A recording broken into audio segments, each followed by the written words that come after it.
Hello friends, welcome back to our YouTube channel. ಇವತ್ತು ನಾನು ಬಾಳೆ ಎಲೆಯಲ್ಲಿ ಮಾಡುವಂತಹ ಟ್ರೆಡಿಷನಲ್ ರೆಸಿಪಿ ಕೊಟ್ಟಿಗೆ ಇಲ್ಲ ಮೂಡೆ ಅಂತಾರಲ್ಲ, ಅದನ್ನು ಮಾಡಿ ತೋರಿಸ್ತಾ ಇದ್ದೀನಿ. ಬೆಳಗಿನ ತಿಂಡಿಗೆ ಒಂದು ರುಚಿಯಾದ ಬ್ರೇಕ್ಫಾಸ್ಟ್ ಅಂತಲೇ ಹೇಳ್ಬೋದು. ಬನ್ನಿ ಹಾಗಾದರೆ ಹೇಗೆ ಮಾಡೋದು ಅಂತ ನೋಡೋಣ. ಮೊದಲಿಗೆ ಇಲ್ಲಿ ಬಾಳೆ ಎಲೆನ ಚೆನ್ನಾಗಿ ಬಾಡಿಸ್ಕೊಂಡು ಮೂಡೆನ ರೆಡಿ ಮಾಡ್ಕೋಬೇಕು. ಅಗಲವಾದ ಬಾಳೆ ಎಲೆ ಇದ್ದರೆ ತುಂಬ ಒಳ್ಳೆಯದು. ಬೇಕಾಗಿರುವಷ್ಟು ಬಾಳೆ ಎಲೆನ ತಗೊಂಡು ಚೆನ್ನಾಗಿ ಬಾಡಿಸ್ಕೊಳ್ತಾ ಇದ್ದೀನಿ.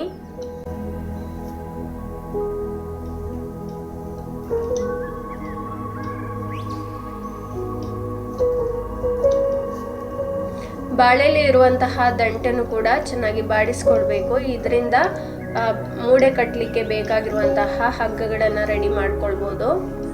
ಬಾಳೆಲೆನ ಉದ್ದಕ್ಕೆ ಕಟ್ ಮಾಡಿಕೊಂಡು ಇವಾಗ ನಾನು ತೋರಿಸಿರೋ ಥರ ಫೋಲ್ಡ್ ಮಾಡ್ಕೋಬೇಕು.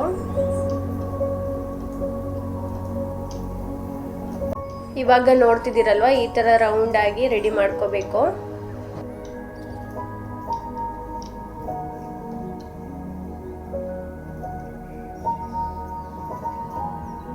ಇವಾಗ ಇದರ ಒಂದು ಬದಿಯನ್ನ ಬಾಳೆಲೆ ಬಳ್ಳಿಯಲ್ಲಿ ಗಟ್ಟಿಯಾಗಿ ಕಟ್ಟಿಕೊಳ್ಬೇಕು.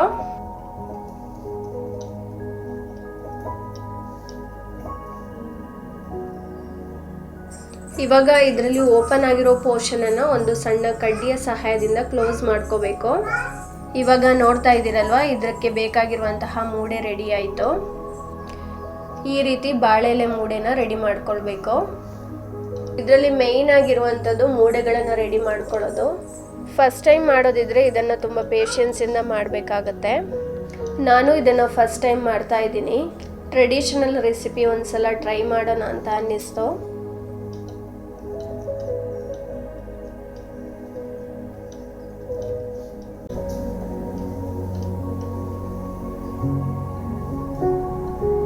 ಇವಾಗ ಇದನ್ನು ಮಾಡೋದಕ್ಕೆ 2 ಗ್ಲಾಸಷ್ಟು ರೈಸನ್ನು ನಾನು ನೆನೆಸಿಟ್ಕೊಳ್ತಾ ಇದ್ದೀನಿ. ನಾನಿಲ್ಲಿ ಇಡ್ಲಿ ರೈಸನ್ನು ತಗೊಂಡಿದ್ದೀನಿ. ನೆನೆಸಿಡೋದಕ್ಕೆ ಮುಂಚೆ ರೈಸನ್ನು ಚೆನ್ನಾಗಿ ವಾಶ್ ಮಾಡ್ಕೋಬೇಕು. ಹಾಗೆ ಇದಕ್ಕೆ 1/4 ಸ್ಪೂನಷ್ಟು ಮೆಂತ್ಯನ ಕೂಡ ಸೇರಿಸ್ಕೊಂಡಿದ್ದೀನಿ. ಈ ಗ್ಲಾಸಲ್ಲಿ 2 ಗ್ಲಾಸಷ್ಟು ಇಡ್ಲಿ ರೈಸನ್ನು ತಗೊಂಡಿದ್ದೀನಿ. ಹಾಗೆ 3/4 ಗ್ಲಾಸಷ್ಟು ಉದ್ದಿನ ಬೇಳೆನ ತಗೊಂಡಿದ್ದೀನಿ. ಎರಡನ್ನ ಸಪ್ರೇಟ್ ಒಂದು 7 ರಿಂದ 8 ಗಂಟೆಗಳ ಕಾಲ ನೆನೆಸಿಡಬೇಕು. ಉದ್ದಿನ ಬೇಳೆನ ಸಪ್ರೇಟಾಗಿ ನೆನೆಸಿಟ್ಕೊಳ್ತಾ ಇದ್ದೀನಿ. ಇವಾಗ ನೆನೆಸಿರುವಂತಹ ರೈಸನ್ನು ಗ್ರೈಂಡ್ ಮಾಡ್ಕೊಳ್ಳೋಣ. ರೈಸನ್ನು ಜಾಸ್ತಿ ನುಣ್ಣಗೆ ಗ್ರೈಂಡ್ ಮಾಡ್ಕೋಬೇಡಿ. ಸ್ವಲ್ಪ ನೀರನ್ನು ಸೇರಿಸ್ಕೊಂಡು ರವೆ ಥರ ಗ್ರೈಂಡ್ ಮಾಡಿಕೊಂಡ್ರೆ ಸಾಕಾಗತ್ತೆ.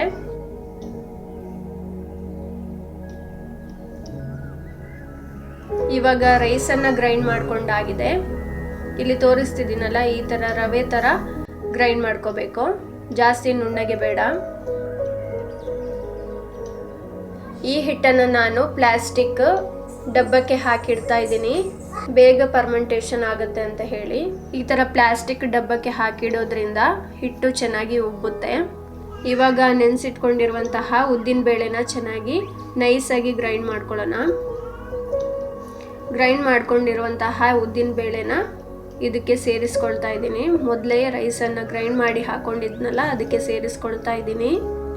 ಇವಾಗ ಇದನ್ನು ಕ್ಲೋಸ್ ಮಾಡಿ 7 ರಿಂದ 8 ಗಂಟೆಗಳ ಕಾಲ ಫರ್ಮೆಂಟೇಷನ್ ಆಗೋಕ್ಕೆ ಬಿಡ್ತಾ ಇದ್ದೀನಿ. ನಾನು ನೈಟ್ ರೆಡಿ ಮಾಡಿ ಇಟ್ಟಿದ್ದಂಥ ಹಿಟ್ಟನ್ನು ಇವಾಗ ಬೆಳಿಗ್ಗೆ ನೋಡ್ತಾ ಇದ್ದೀನಿ. ಹಿಟ್ಟು ಚೆನ್ನಾಗಿ ಉಬ್ಬಿದೆ. ಇವಾಗ ರುಚಿಗೆ ತಕ್ಕಷ್ಟು ಉಪ್ಪನ್ನು ಸೇರಿಸ್ಕೊಂಡು ಚೆನ್ನಾಗಿ ಮಿಕ್ಸ್ ಮಾಡ್ಕೋಬೇಕು.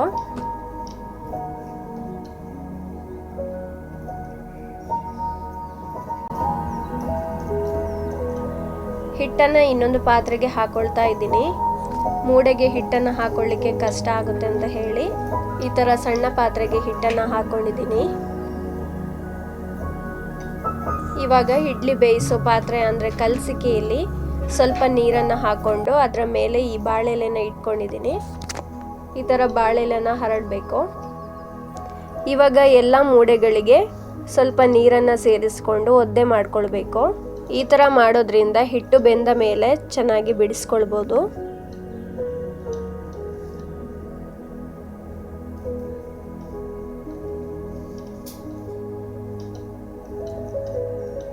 ಇವಾಗ ನೋಡ್ತಿದ್ದೀರಲ್ವ, ಈ ಥರ ಮೂಡೆಗಳನ್ನೆಲ್ಲ ಒದ್ದೆ ಮಾಡ್ಕೊಳ್ಬೇಕು.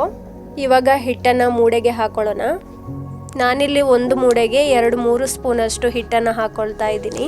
ಮೂಡೆಯ ಇನ್ನೊಂದು ತುದಿಯನ್ನು ಕಟ್ಲಿಕ್ಕೆ ಇರೋದ್ರಿಂದ ಮುಕ್ಕಾಲು ಭಾಗದಷ್ಟು ಹಿಟ್ಟನ್ನು ಹಾಕ್ಕೊಂಡ್ರೆ ಸಾಕಾಗುತ್ತೆ. ಜಾಸ್ತಿ ಹಿಟ್ಟನ್ನು ಹಾಕ್ಕೊಂಡ್ರೆ ಕಟ್ಲಿಕ್ಕಾಗಲ್ಲ.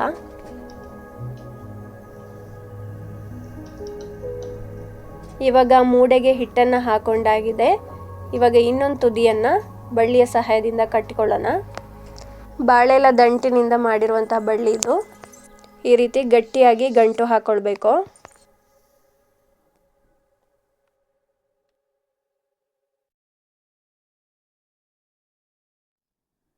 ಇವಾಗ ಹಿಟ್ಟು ಹಾಕಿದ ಮೂಡೆ ರೆಡಿ ಆಯಿತು.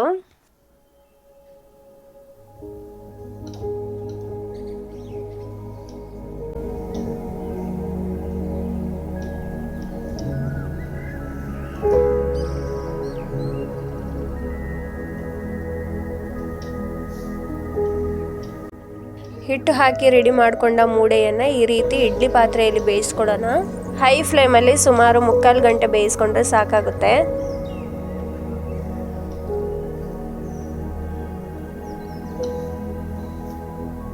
ಇವಾಗ ಮುಚ್ಚಳನ ಕ್ಲೋಸ್ ಮಾಡಿಕೊಂಡು 45 ಮಿನಿಟ್ಸ್ ಬೇಯಿಸ್ಕೊಳ್ತಾ ಇದ್ದೀನಿ ಹೈ ಫ್ಲೇಮಲ್ಲಿ. 45 ಮಿನಿಟ್ಸ್ ಆಗಿದೆ. ಇವಾಗ ಓಪನ್ ಮಾಡಿ ನೋಡ್ತಾ ಇದ್ದೀನಿ. ಬಾಳೆಲೆ ಸ್ಮೆಲ್ ಅಂತೂ ತುಂಬ ಚೆನ್ನಾಗಿ ಬರ್ತಾ ಇದೆ. ಇವಾಗ ಈ ಮೂಡೆ ಇಲ್ಲ ಕೊಟ್ಟಿಗೆ ಯಾವ ಥರ ಆಗಿದೆ ಅಂತ ನೋಡೋಣ.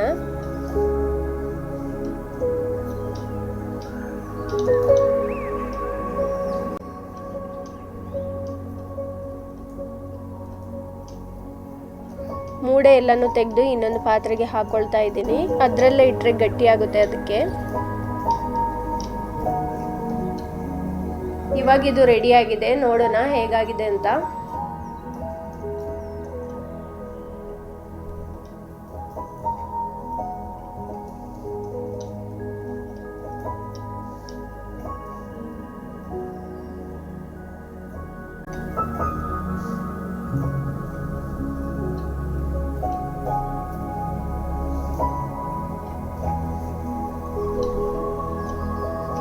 ಕಟ್ಟಿರೋ ಹಗ್ಗನ ಬಿಚ್ಚಿ ನೋಡ್ತಾ ಇದ್ದೀನಿ ಯಾವ ಥರ ಆಗಿದೆ ಅಂತ. ನೋಡಿ ಹಿಟ್ಟು ಎಷ್ಟು ಚೆನ್ನಾಗಿ ಬಂದಿದೆ ಅಂತ ಹೇಳಿ. ತುಂಬ ಸಾಫ್ಟ್ ಆಗಿರುತ್ತೆ. ಇದು ಚಿಕನ್ ಸಾಂಬಾರು, ಫಿಶ್ ಸಾಂಬಾರು ಹಾಗೆ ಮಿಕ್ಸ್ ತರಕಾರಿ ಸಾಂಬಾರು ಜೊತೆ ತುಂಬಾ ಚೆನ್ನಾಗಿರುತ್ತೆ. ಇದನ್ನು ಮಾಡೋದಕ್ಕೆ ಟೈಮ್ ಹಿಡಿಯುತ್ತೆ, ಬಟ್ ಒಂದೊಳ್ಳೆ ಸಾಂಪ್ರದಾಯಿಕ ರೆಸಿಪಿ ಅಂತಲೇ ಹೇಳ್ಬೋದು. ತುಂಬಾ ಟೇಸ್ಟಿಯಾಗಿರುತ್ತೆ. ಹಾಗಿದ್ರೆ ನೀವು ಒಂದ್ಸಲ ಮನೆಯಲ್ಲಿ ಟ್ರೈ ಮಾಡಿ. ಈ ವಿಡಿಯೋನ ಇಲ್ಲಿಗೆ ಎಂಡ್ ಮಾಡ್ತಾ ಇದ್ದೀನಿ. ನೆಕ್ಸ್ಟ್ ವಿಡಿಯೋದಲ್ಲಿ ಮತ್ತೆ ಸಿಗ್ತೀನಿ. ಅಲ್ಲಿವರೆಗೂ ಎಲ್ರಿಗೂ ಟೇಕ್ ಕೇರ್, ಬಾಯ್.